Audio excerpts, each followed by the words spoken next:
Lundi, nous sommes le 18 août 2025. Bonjour à tous et merci de votre fidélité à notre antenne. Immersion en entreprise, contact direct avec les patrons et échange d'expériences, l'État togolais crée le cadre et ça s'appelle Vacances actives et utiles. Le lancement du projet a été fait par le ministre de la fonction publique et du dialogue social en fin de semaine dernière.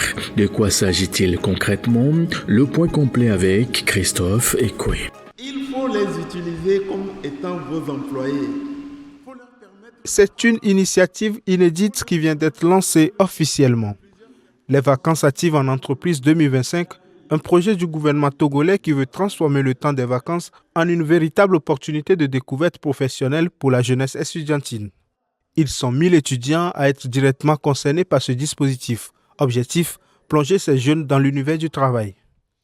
Nous pensons qu'à travers les vacances actives et utiles, d'abord les jeunes peuvent être amenés à s'interroger sur les filières de formation et d'études qu'ils ont choisies. Ils peuvent développer aussi la curiosité de se cultiver davantage. En plus des formations, des études théoriques ou académiques qu'ils sont en train de suivre, ils peuvent avoir envie de développer d'autres compétences, d'autres qualités professionnelles. Pour les entreprises, le pari est tout aussi gagnant. Ces stagiaires viendront insuffler une nouvelle énergie, apporter un regard frais tout en renforçant l'esprit d'équipe. Des formations élargies sont prévues pour développer plusieurs compétences. Ces jeunes vont apporter un plus. C'est vrai qu'ils viennent pour apprendre, mais ils vont permettre justement à l'entreprise qui reste toujours réceptive aux nouveaux concepts, aux nouvelles idées, et de pouvoir améliorer ce qui existe déjà. C'est un rendez-vous du donner et du recevoir qui est très important. Même son de cloche du côté des étudiants qui voient en ce projet une véritable immersion. Un stage de découverte pour se forger une idée claire du futur professionnel.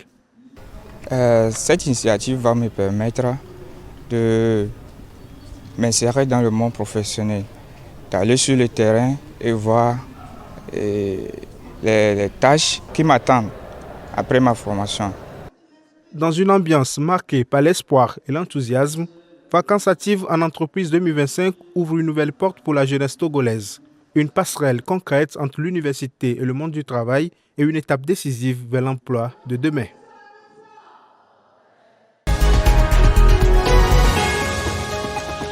Le marché de l'emploi, parlons-en pour vous dire que le Centre régional d'études et de formation en énergie renouvelable entend ouvrir de nouvelles branches dès la rentrée prochaine afin de permettre aux étudiants de gagner de l'emploi à la fin de la formation. En un mot, adéquation formation-emploi. Suivez. Nous sommes au Centre régional de formation en énergie renouvelable CREFER.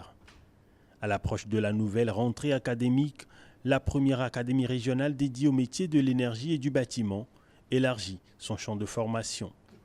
Basé à Lomé, le CREFER a officiellement lancé 2 nouveaux modules, plomberie et froid climatisation, une réponse directe aux besoins croissants du marché togolais et sous-régional. Cette rentrée, nous avons ajouté la plomberie, climatisation et froid qui sont des métiers du bâtiment que le marché togolais a besoin. Les formations allient théorie et pratique avec un accent sur les normes modernes et les exigences en efficacité énergétique. Au Togo, le besoin dans le métier de l'énergie s'impose.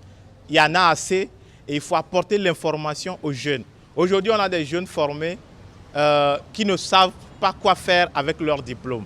Or, il y a des métiers, à la fin, vous savez ce qu'il faut faire. Et dans le métier du bâtiment, vous avez une sortie qui est assurée. Alors, à CREFER, nous formons en électricité, nous formons en énergie renouvelable, c'est-à-dire les panneaux solaires, nous formons en efficacité énergétique. Avec cette initiative, le CREFER confirme sa vocation, former une main-d'œuvre qualifiée, prête à relever les défis de la transition énergétique en Afrique de l'Ouest. Direction poste de contrôle juste apposé de Sanvikondi et Hilakondi. Nous sommes à la frontière Togo-Bénin. Ici, les acteurs du commerce transfrontalier ont passé au peigne fin les sujets ayant trait à leur secteur pour mieux rectifier les tirs dans les jours qui viennent. Notre reporter y était, suivez son reportage. C'est ici, au poste juste apposé de Sanvikondi, Hilakondi sur le corridor Togo-Bénin, qu'a eu lieu cette rencontre qui a mobilisé tous les acteurs impliqués dans le commerce transfrontalier. Une rencontre qui est devenue nécessaire pour l'Association ouest-africaine du commerce transfrontalier des produits alimentaires, agro-silvo-pastoraux et halieutiques qui a décidé de relever les défis importants liés aux tracasseries routières. Nous voudrions prendre ce moment de partage pour pouvoir sensibiliser, pour pouvoir apporter de l'information aux acteurs, pour pouvoir poser de manière sans langue de bois les défis que rencontrent les acteurs et ensemble nous puissions trouver des mécanismes de facilitation. Les échanges ont été francs et enrichissants au regard des défis à relever. Il faut noter que les corridors ouest-africains restent confrontés à d'importantes barrières non tarifaires, contrôle routier abusif, prélèvement informel, paiement illicite, application inadéquate des normes sanitaires et phytosanitaires et accès limité à l'information et à l'assistance. Je peux dire que dans les pays étrangers, nous ne rencontrons pas beaucoup de difficultés. Il y a des difficultés certes, mais sur le territoire togolais, nous rencontrons beaucoup de difficultés. Au niveau de la douane, au niveau de la police. Nous avons un problème principal qui est celui du laissez-passer togolais. Nous savons qu'il y a une législation autour de ce laissez-passer. Sur le laissez-passer, que ce soit au Bénin ou au Togo, il est marqué que chaque fois qu'on entre dans le pays, on le prend et en sortant, on le dépose. Cette initiative s'inscrit dans le cadre du projet relatif au renforcement et à la participation des femmes et des jeunes au commerce transfrontalier en Afrique de l'Ouest. Le projet a pour objectif de pouvoir contribuer à l'élimination des goulots d'étranglement au commerce des produits agricoles dans la sous-région et par là contribuer à l'intégration régionale. Ce projet cible principalement les femmes commerçantes du corridor Abidjan-Lagos, mais il est spécifiquement mis en œuvre au Togo, au Bénin, au Burkina Faso et au Ghana. Le projet vise essentiellement la digitalisation de l'opération fluidité routière, la redynamisation des bureaux d'information commerciale et d'assistance aux frontières et le renforcement des capacités des femmes commerçantes le long du corridor.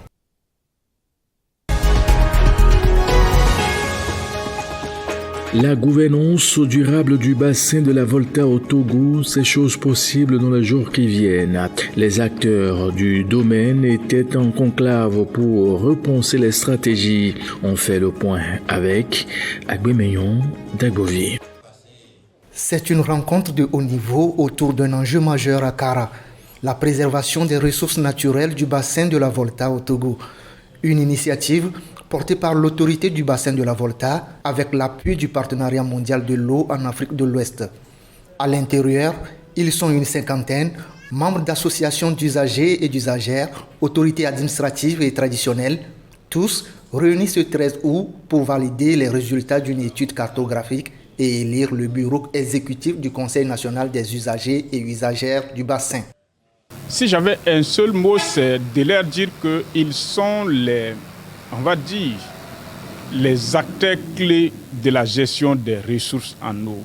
C'est eux qui sont les plus au contact avec cette ressource en eau. C'est eux aussi qui profitent en premier ressort de ces ressources en eau. Une démarche saluée par les partenaires techniques qui promettent un accompagnement actif à travers des campagnes de sensibilisation.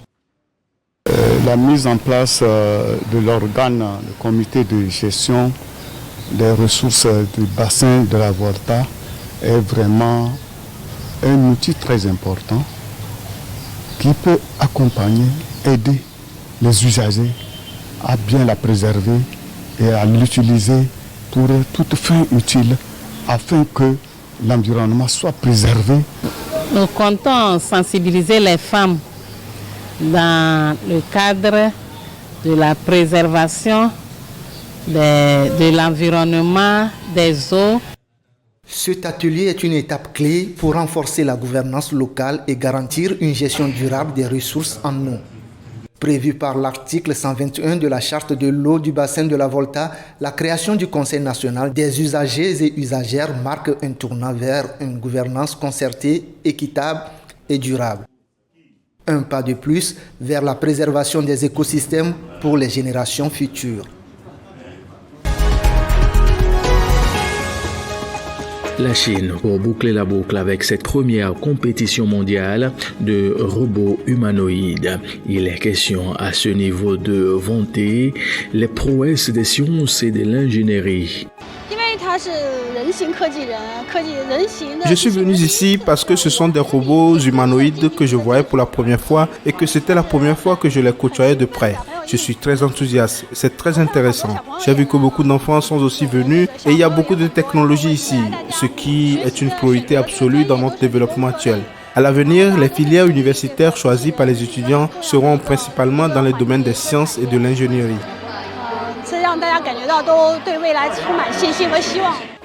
Et c'est fini. Merci de nous avoir suivis. Très bonne suite de nos programmes à vous tous et à très vite.